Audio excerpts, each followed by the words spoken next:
Alors sur des chevaux férots, donc des chevaux domestiques qui seraient retournés à l'état sauvage, ou sur des groupes de chevaux en semi-liberté ou dans des espaces plus restreints avec du moins un accès à volonté à l'herbe ou au foin, le cheval il va répartir son budget temps sur sa journée de 24 heures en 3 postes principaux, on va dire. Le principal, c'est le temps passé à l'alimentation. Donc ça, il va y consacrer entre 15 et 18 heures par jour à pâturer et à se déplacer pour pâturer, puisque voilà, s'il en a la possibilité, il va constamment se déplacer dans le pré pour agrémenter un petit peu et varier son alimentation.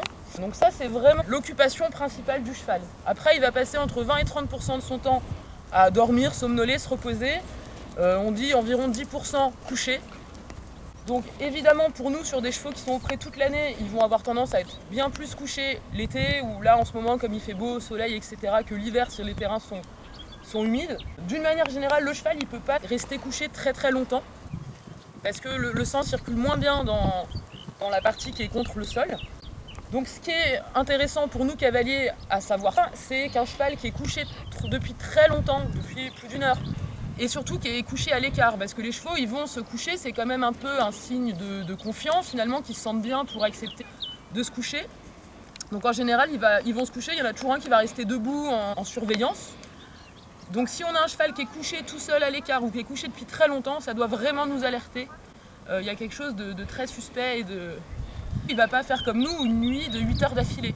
Il va alterner en fait des phases de repos avec des phases de pâturage. Et ça, que ce soit la journée ou la nuit, il va alterner comme ça sur des phases. Les 10% restants de leur temps, ils vont le consacrer aux interactions sociales, c'est-à-dire à du grooming, donc se gratter mutuellement, jouer éventuellement pour des chevaux plus jeunes, voilà, en tout cas avoir des interactions sociales. C'est à peu près comme ça qu'on estime le budget temps du cheval. 60% l'alimentation, 30% le repos, 10% les interactions sociales. Ce qui est intéressant quand on connaît un petit peu ce budget temps, on imagine bien l'incidence que peut avoir sur ce budget temps une vie en boxe. Et pour nous, ce qui nous concerne un peu plus, un travail de randonnée. Donc un travail de randonnée qui les occuperait entre 7 et 8 heures par jour, du moment où ils sont à la tâche pour qu'on les prépare et puis au moment où on les relâche le soir dans le pré. On voit bien les conséquences que ça peut avoir, notamment sur l'alimentation et le repos, et on y reviendra du coup dans de prochaines vidéos.